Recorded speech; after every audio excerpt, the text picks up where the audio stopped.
ಅಹಿಂದ ಅಂತ ಅಂದ್ಕೊಂಡು ಹೇಳ್ಕೊಂಡು ಅಲ್ಪಸಂಖ್ಯಾತರು, ದಲಿತರು, ಹಿಂದುಳಿದವರು ಉದ್ಧಾರಕರು ನಾವು ಅಂತ ಹೇಳ್ಕೊಂಡು ಆ ಹಿಂದುಳಿದವ್ರಿಗೆ, ದಲಿತರಿಗೆ ಮೋಸ ಮಾಡಿ ಮಾಡಿ ಮಾಡಿ ಎಷ್ಟು ವರ್ಷ ರಾಜ್ಯದಲ್ಲಿ, ಕೇಂದ್ರದಲ್ಲಿ ಅಧಿಕಾರ ನಡೆಸಿದ್ರು.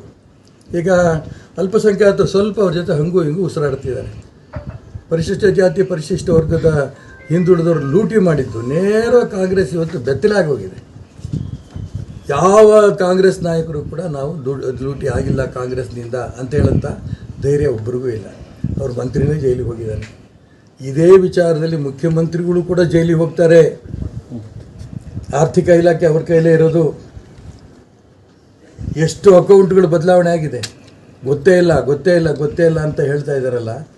ಇದಕ್ಕಿಂತ ಯಾವ ಪದ ಬಳಸೋಕೆ ಗೊತ್ತಿಲ್ಲ ನನಗೆ. ಅಸಹ್ಯ ರಾಜಕಾರಣ ನನ್ನ ಜೀವನದಲ್ಲಿ ನಾನು ನೋಡಿಲ್ಲ. ಯಾರ್ದ್ರಿ ತಿನ್ನೋದು?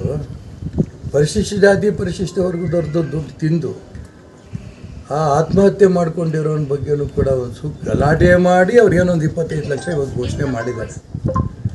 187 ಕೋಟಿ ಇವ್ರು ತಿಂದರು. ಆತ್ಮಹತ್ಯೆ ಮಾಡಿಕೊಂಡಂಥ ವ್ಯಕ್ತಿ ಮನೆಗೆ ಒಂದು 25 ಲಕ್ಷ ಕೊಡುತ್ತೆ. ಪಾಪ ಹಿಂದೆ ಬಂದು ನೋಡ್ತೀರ. ಎಲ್ಲಿ ಹೋದರೂ ಕೂಡ ಯಾಕಾರಣ ತೆಲಂಗಾಣ ಚುನಾವಣೆ ದುಡ್ಡು ಹೋಗಿದೆ ಅಂತಂತಾರೆ. 130, 140 ಬ್ಯಾಂಕಿಗೆ ಅಕೌಂಟ್ಗೆ ಟ್ರಾನ್ಸಾಕ್ಷನ್ ಆಗಿದೆ ಅಂತ ಹೇಳ್ತಾರೆ. ಎಲ್ಲೆಲ್ಲಿ ಹೋಯ್ತು, ಎಲ್ಲೆಲ್ಲಿ ಬಂತು? ಅಪ್ಪ CBI ತನಿಖೆ ಕೊಡಿ ಅಂದರೆ ಅದು ಕೊಡಲ್ಲ ಅಂತಾರೆ. ನಮ್ಮ ಪೊಲೀಸ್ನವರೇ ಅದನ್ನು ಹಿಡಿಯೋಕ್ಕೆ ತಯಾರಿದ್ದಾರೆ. ಯಾವಾಗ ಆ ಬ್ಯಾಂಕ್ನವರೇ ನೇರವಾಗಿ CBI ಪತ್ರ ಬಂದ ಮೇಲೆ ಇವತ್ತು CBI ಎಂಟ್ರಾಗಿದೆ. ಇದು ಪರಿಶಿಷ್ಟ ಜಾತಿ, ಪರಿಶಿಷ್ಟ ವರ್ಗದವ್ರದ್ದು 2,000 ಕೋಟಿ ಅಪೆಕ್ಸ್ ಬ್ಯಾಂಕಿಂದ ಹಣ. ಯಾವ್ದು ಹೇಳೋಣ, ಯಾವ್ದು ಬಿಡೋಣ? ನೀವು ಎಷ್ಟು ಹೇಳ್ಕೊತೀರಿ? ಒಂದಲ್ಲ, ಎರಡಲ್ಲ, 10 ಹಗರಣಗಳು. ಯಾರು ಒಬ್ಬ ಬಡವ ಒಂದು ಸಣ್ಣ ಬೀಡ ಅಂಗಡಿ ಇಟ್ಕೋತೀನಿ, ನನಗೊಂದು 25,000 ಸಾಲ ಕೊಡಿ ಅಂತಂದರೆ ಏನು ಸೆಕ್ಯೂರಿಟಿ ಕೊಡ್ತೀರಿ ಅಂತ ಕೇಳ್ತಾರೆ. 2,000 ಕೋಟಿ ಕೊಟ್ಟಿದ್ದಾರಲ್ಲ, ಏನು ಸೆಕ್ಯೂರಿಟಿ ತೊಗೊಂಡಿದ್ದಾರೆ?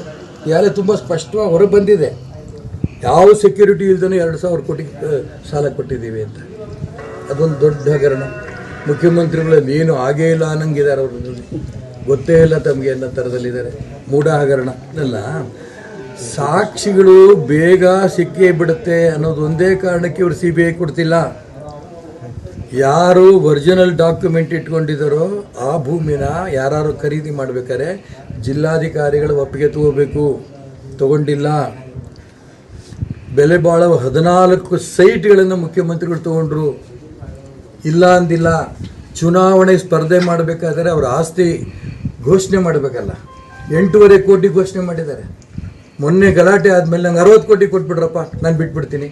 ಆ 8.5 ಕೋಟಿ ಏನು, ಈ 60 ಕೋಟಿ ಏನು ವ್ಯತ್ಯಾಸ ಅಲ್ಲೇ ನೇರ ಕಾಣ್ತಾ ಇದೆ. ಲೂಟಿ ಹೊಡೆದಿರೋದು.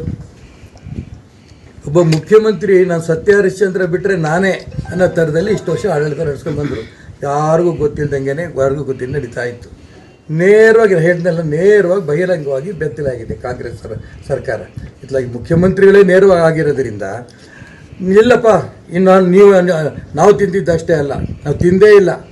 ನೀವು 22 ಕಡೆ ಹಗರಣದಲ್ಲಿ ಸಿಕ್ಕಿದ್ದೀರಿ. BJPಯವರು ಪಟ್ಟಿ ಕೊಟ್ಟರು. ಫೈನ್, ನಾನು ವೆಲ್ಕಮ್ ಮಾಡ್ತೀನಿ. ಈ 22 ಕೊಟ್ಟಿದ್ದೀರಲ್ಲ, ಯಡಿಯೂರಪ್ಪನವರು ಲೂಟಿ ಹೊಡೆದಿದ್ದಾರೆ ಅವರು ಮುಖ್ಯಮಂತ್ರಿ ಆದಾಗ, ಬಸವರಾಜ ಬೊಮ್ಮಾಯಿ ಲೂಟಿ ಹೊಡೆದಿದ್ದಾರೆ ಮುಖ್ಯಮಂತ್ರಿ ಆದಾಗ, ರೈಟ್. ಆ 22 ಇವ್ರ ಹಗರಣಗಳು 2 CBI ಕೊಟ್ಬಿಡಿ. ನಾನು ಯಾರ ಪರವಾಗೂ ಹೇಳಕ್ಕೆ ಹೋಗ್ತಿಲ್ಲ. CBIನವರು ಯಾರು ಕಳ್ಳರು ಅನ್ನೋದನ್ನು ತುಂಬ ಸ್ಪಷ್ಟವಾಗಿ ಹೊರಗಿಡ್ತಾರೆ.